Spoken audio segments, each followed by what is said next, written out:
Good morning students. आज हमारा 10th SST का ज्योग्राफी का छठा लेसन है विनिर्माण उद्योग मैन्युफैक्चरिंग इंडस्ट्रीज। तो इसमें हम हमारा जो पहला पार्ट है शुरू करते हैं इससे कि विनिर्माण उद्योग क्या होता है। विनिर्माण उद्योग जिन उद्योगों में किसी एक वस्तु से कोई दूसरी वस्तु बनाई जाती है, जैसे कि हमारे हम क्या कह सकते हैं कि जैसे कपास है, कपास से पहले धागा तैयार किया जाता है, फिर धागे से कपड़ा तैयार किया जाता है। जैसे एक चीज़ से जो दूसरी चीज़ बनाई जाती है किसी उद्योग के अंदर जाके, उसे विनिर्माण उद्योग कहा जाता है। आगे नेक्स्ट जैसे इसमें क्या है कि उद्योगों के एग्जाम्पल दे रखे हैं, कागज़ उद्योग, चीनी उद्योग, वस्त्र उद्योग। कि कागज़ जैसे लकड़ी की जो लुगदी होती है उससे कागज़ बनाया जाता है। चीनी उद्योग गन्ने के रस से जैसे चीनी बनाई जाती है। वस्त्र उद्योग जैसे धागे या कपास के धागे से बाद में कपड़ा बनाया जाता है। नेक्स्ट हमारा दूसरा पार्ट है विनिर्माण उद्योगों का महत्व।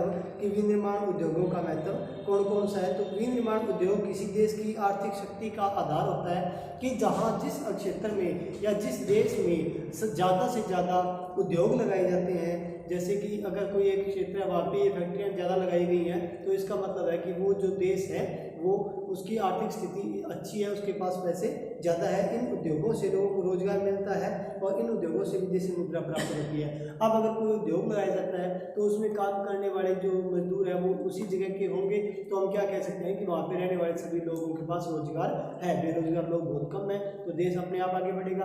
दूसरा, अगर किसी एक जगह पे किसी उद्योग में कोई वस्तु तैयार होती है तो वो अपने देश में न कि बल्कि दूसरे देशों में भी उन चीज़ों को बेचा जाता है, निर्यात किया जाता है। तो क्या विदेशी मुद्रा भी हमारे पास आएगी, तो हम ये कह सकते हैं कि हमारा देश अमीर होगा, या जिस देश के अंदर उद्योग ज़्यादा स्थापित होते हैं वो देश अमीर होता है। नेक्स्ट तीसरा पार्ट है हमारा उद्योगों की स्थापना में सहायक कारक। कि उद्योगों की स्थापना में सहायक कारक कौन कौन से थे। तो मानवीय कारक। कि उद्योग स्थापित करने के लिए मानव सबसे ज़्यादा जरूरी है, क्योंकि अगर मनुष्य नहीं होंगे तो वहाँ पे कार्य कौन करेगा, या हर एक जो काम है वो मशीनों द्वारा नहीं किया जा सकता, मनुष्य के द्वारा भी कार्य को किया जाता है। मशीनों के द्वारा नहीं करके मनुष्य के द्वारा किया जाता है। दूसरा है भौतिक कारक। कि जिस जगह पे हमने किसी प्रकार का उद्योग स्थापित किया है वहाँ पे के जो भौतिक कारक है कि वो जगह की ज़मीन कैसी है, वहाँ पे सभी चीज़ों की सप्लाई है वो किस प्रकार की है, तो ये चीज़ भी उसके अंदर अहम भूमिका निभाती है। हमारा नेक्स्ट चौथा पार्ट है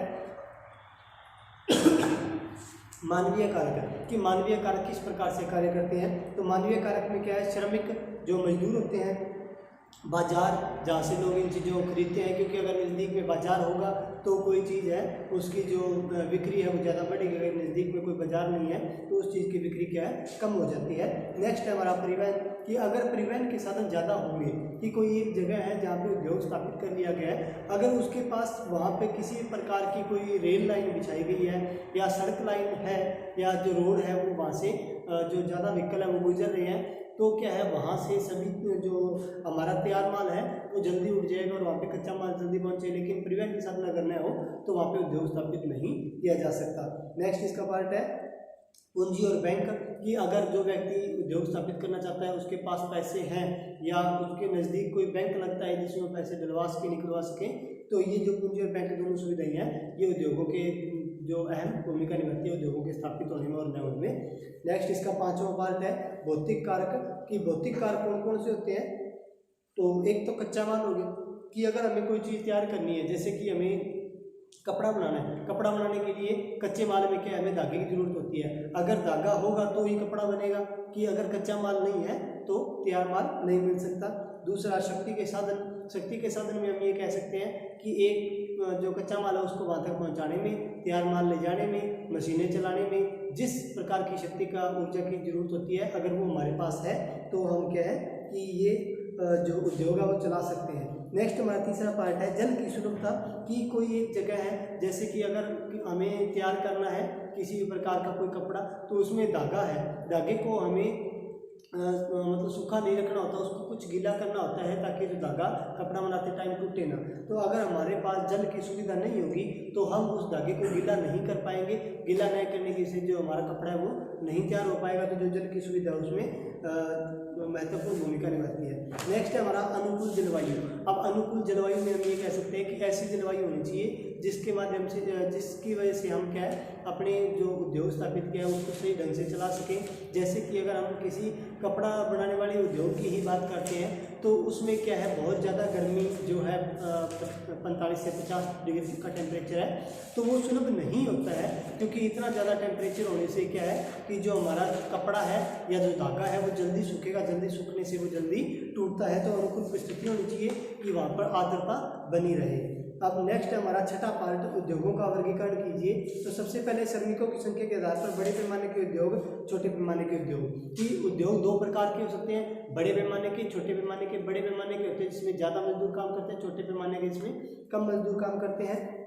दूसरा, स्वामित्व के आधार पर निजी क्षेत्र के उद्योग, सार्वजनिक क्षेत्र के उद्योग। अब निजी कौन से हो गए, जो प्राइवेट होते हैं, किसी एक व्यक्ति के द्वारा स्थापित किए जाते हैं, और सार्वजनिक हो गया जो किसी सरकारी संस्था के द्वारा लगाए जाते हैं। संयुक्त क्षेत्र के उद्योग तथा सहकारी क्षेत्र के उद्योग। अब संयुक्त क्षेत्र की या सहकारी की एक कोई क्षेत्र है जिसे छोटे रकबे के अंदर लगाया जाता है और एक कोई बड़े रकबे में लगाया जाता है, उसे संयुक्त और सहकारी क्षेत्र कहा जाता है। नेक्स्ट तीसरा पार्ट है प्रमुख भूमिका के आधार पर आधारभूत उद्योग और उपभोक्ता उद्योग।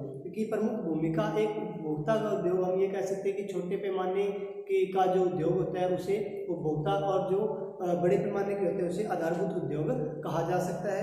कच्चे माल के स्रोत के आधार पर कृषि आधारित और खनिज आधारित। कि जैसे कि हम अगर बात करते हैं कपड़ा, चीनी और वस्त्र उद्योग की, ये कागज उद्योग की, तो ये तीनों चीज़ें क्या है, जिसे कागज को छोड़कर अगर हम चीनी और वस्त्र उद्योग की बात करें तो ये दोनों इस पे कृषि पे आधारित होते हैं, तो इसे कृषि आधारित है।